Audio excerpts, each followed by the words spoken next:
Okay, so you know how some people are just not themselves until they've had that first cup of I coffee? know, yeah, the don't talk to me until I've had my coffee type. Totally. Yeah. Like, I kind of joke that I'm not a morning person, I'm a coffee person. Yeah. But it got me thinking, Yeah. what is it about this drink, about coffee, that's just completely taken over the world? Right.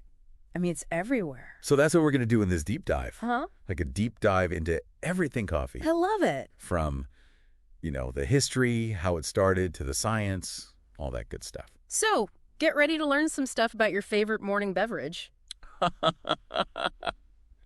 Because I know a lot of you out there are probably coffee drinkers yourselves. At least you've had a cup or two. Or maybe you just can't escape it, Even if you don't drink it yourself, coffee's everywhere. Totally. It's a global phenomenon. Yeah, exactly. Yeah. So we're going to unpack all that. Oh, and I think it's going to be super interesting. Oh, for sure. All right, so when I think about coffee, one of the first things that pops into my head is that story about the Ethiopian goat herder, Koldi, Oh, yeah. and his goats who ate these berries and went a little crazy. Right, the dancing goat. It's a classic story. It's a cute story, It is. but is it true?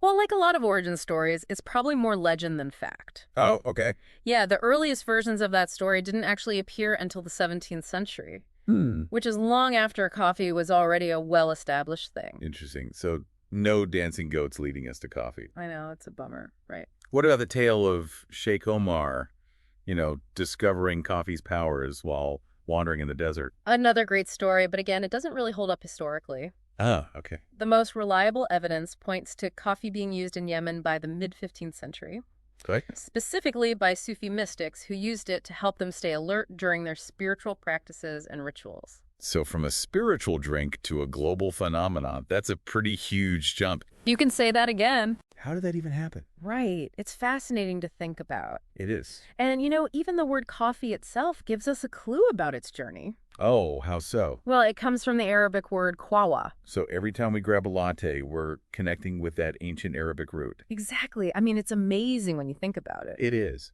But how did coffee get out of Yemen? How did it start its world domination tour? Well, Somali merchants played a big role. Okay. They were the ones bringing the beans from Ethiopia over to Yemen. Uh-huh.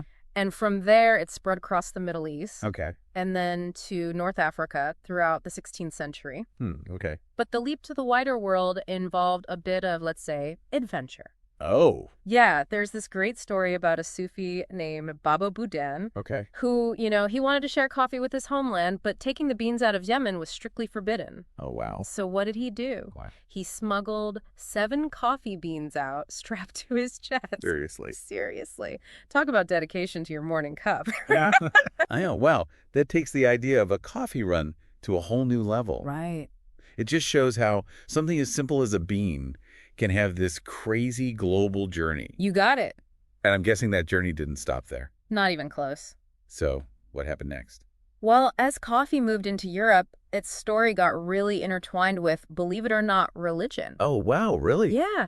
There was a whole debate about whether coffee was a Muslim drink or a Christian beverage. Oh, wow. I've never heard of that. Yeah, there was real resistance, with some Christian leaders calling for coffee to be completely banned. No way. Oh, yeah, they saw it as a threat, I guess. Wow. But thankfully for all of us coffee lovers out there, Pope Clement VIII, who, by the way, was a big coffee fan himself, he declared it a Christian beverage in the 17th century. So coffee got the Pope's blessing. Exactly. What a turning point for coffee. Oh, I can imagine. I mean, can you imagine a world where coffee was actually banned? It's almost impossible to think about. Right. Coffee breaks, coffee dates, the whole coffee culture, it's just so ingrained in our lives. But once it had the Pope's approval, it seems like nothing could stop it. Well, not quite, because that's when another chapter begins. Colonialism. Oh, right. I mean, coffee's popularity made it big business, right? Yeah. And that's when European powers really started getting involved. Yeah. And they started cultivating it on a huge scale. Uh-huh. But of course, they did it in their colonies. And that's where we start seeing the darker side of the coffee story, right? Definitely. The rise of these massive plantations. Yeah, But also the exploitation of enslaved people who were forced to work on them. you're exactly right. Especially in places like Saint-Domingue, which is Haiti now. Right. It's such a crucial part of coffee's history. It is. It's important to remember that. Yeah, by 1788, Saint-Domingue was producing half the world's coffee. Wow. Half. Half. But the conditions on those plantations were just horrific. Yeah. And it played a major role in igniting the Haitian Revolution. It's a powerful reminder that our daily cup of coffee has this really complex, sometimes really dark history. It does. But the story keeps going, right? Coffee production eventually shifted to other parts of the world. Yeah, like Brazil. Right, Brazil. How did they become the coffee powerhouse we know today? Well, their journey is basically a story of ambition, Okay. deforestation, and some pretty big economic transformations. Right. In the 19th century, they started clearing massive areas of rainforest to make room for coffee plantations. So they really went all in on coffee. They did. They basically bet big on coffee, and it totally paid off. It did, because by 1852, they were the world's top coffee producer. Exactly. And coffee became the driving force behind their economy. Interesting. It led to all these infrastructure projects, and it started attracting immigrants who are looking for better opportunities. It's kind of amazing how one crop can shape the destiny of an entire nation. It is. It's pretty remarkable. But I think it's time to switch gears a bit and talk about the science of coffee. Okay. What is it about these beans that make us so obsessed with them? Right. Is it all just about the caffeine? Well, caffeine definitely plays a huge part, Of course. but there's a lot more to it than just that. Okay. First off, there are actually two main types of coffee species. Oh, I didn't know that. Yeah. There's Arabica, Okay. which is known for its, smoother, more refined flavor. Okay. And then there's Robusta, Okay. which has a way stronger caffeine punch. Okay. And it tends to have a, bolder, sometimes a bit more bitter taste. That explains why some coffees are so much smoother than others. Yeah, it's just like with wine, Oh, yeah. with different grape varietals. Uh-huh. Each one brings something different to the table. And I'm guessing the roasting process also makes a big difference. Absolutely. The roasting process can dramatically change the flavor of the beans. So many factors at play. Right. But beyond just taste, coffee also contains other compounds that can really affect us. Really? Like, yeah. Well, there's these things called monoamine oxidase inhibitors. Oh, wow. I've heard of those. They're really interesting because they can actually affect mood Okay. and brain function. So maybe our coffee cravings are about more than just that caffeine kick. It's definitely possible. But before we dive too deep into the chemistry, Yeah. I think we should talk about how those beans actually become the coffee we drink. Right. The roasting, the grinding, the brewing. It's like a whole art form, It really is. turning those little beans into liquid gold. Well, the roasting process is where the real artistry comes in. Okay. It's all about bringing out the unique flavors that are hidden within the bean. Huh. So darker roasts, those tend to be bolder, more intense, Okay. while lighter roasts are usually more complex and nuanced. I've always been fascinated by the different roasts. Me too. It's amazing how much variety you can get. It's like choosing between a bold symphony and a delicate piece of chamber music. I love that analogy. And just like music needs the right instrument to be played on. Different brewing methods need specific grinds. Oh, right, of course. Like Turkish coffee, for example. It needs a super fine grind, almost like powder. Yeah. But a French press needs a coarser grind. I see. So it's about choosing the right tool for the job. Exactly.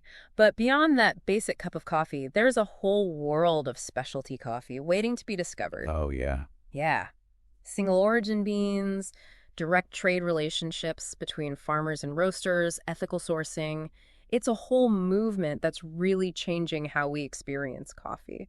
That's fascinating. Yeah. It's like coffee has come full circle Yeah, from its simple beginnings to this huge, complex global industry. absolutely. But now there's this renewed focus on quality and sustainability Right. and the human stories behind every cup. And that's a really great thing.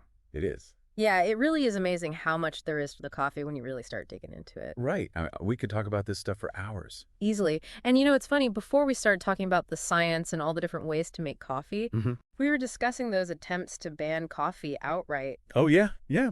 And it always strikes me how those bans were usually more about politics and power struggles than about the actual drink itself. Yeah, you're right. It's like coffee became a pawn in these bigger games. Yeah, exactly. Like I remember reading about King Frederick the Great of Prussia. Okay. He was totally obsessed with boosting the local beer industry. Oh, wow. But since Prussia didn't have any colonies that grew coffee, importing it was super expensive. Ah, I see. So he tried to force everyone to drink beer instead. Wow, talk about a bold move. Right. And it wasn't just him.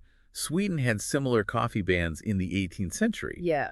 all because of economic concerns. It's wild, right? Like, coffee is economic warfare. It sounds kind of ridiculous now, Yeah. but I guess it shows just how important coffee was to global trade and power. For sure. And it reminds us that even something as simple as a cup of coffee can be tied to all these huge forces. Yeah. Religion, economics, colonialism, even revolution. It's a lot to think about.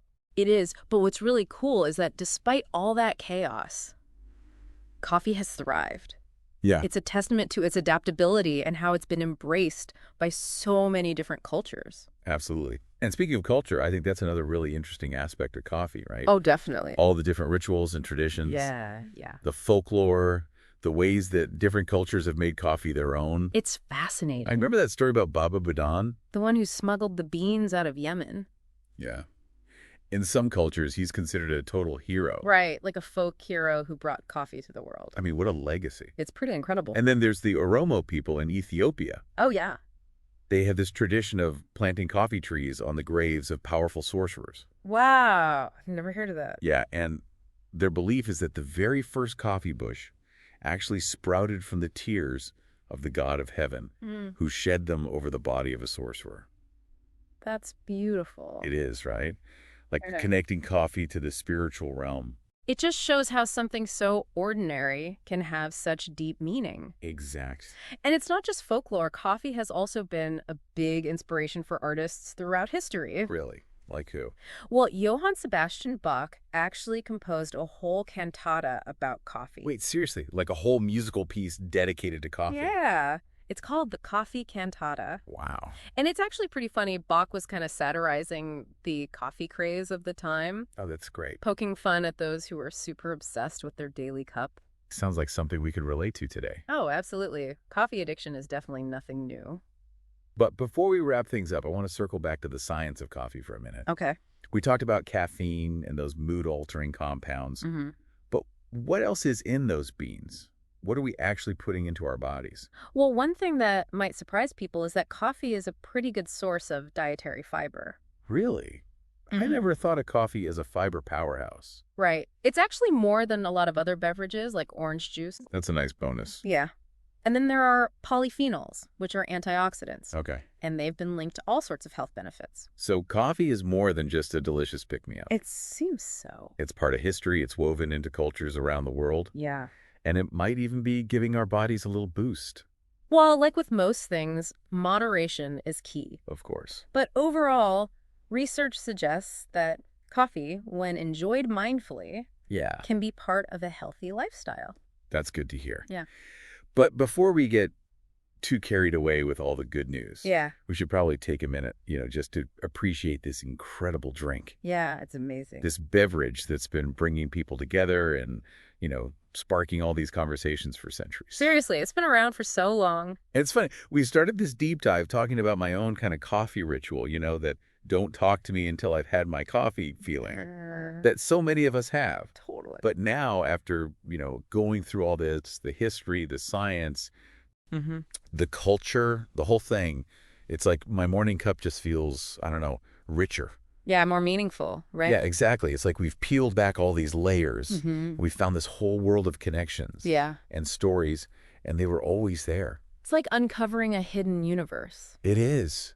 And those discoveries, they can really change how we see the world. Absolutely. Like, the choices we make about the coffee we buy, Yeah. the brands we support, even the way we brew it at home, it all connects us to this bigger picture. It's all intertwined. It's like suddenly realizing that your morning cup is tied to the lives of farmers on the other side of the world. Right. The health of the environment, Mm-hmm.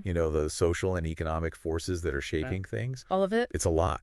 It is. But that awareness, that's pretty powerful. It really is. So next time you grab your coffee, Yeah. take a second. Appreciate that journey Yeah, that long, long journey. from those forests in Ethiopia to your kitchen table. It's quite a story. It's a reminder that even the simplest things Yeah. can have these incredible depths. That's a great way to put it. Well, until next time, everyone, happy brewing.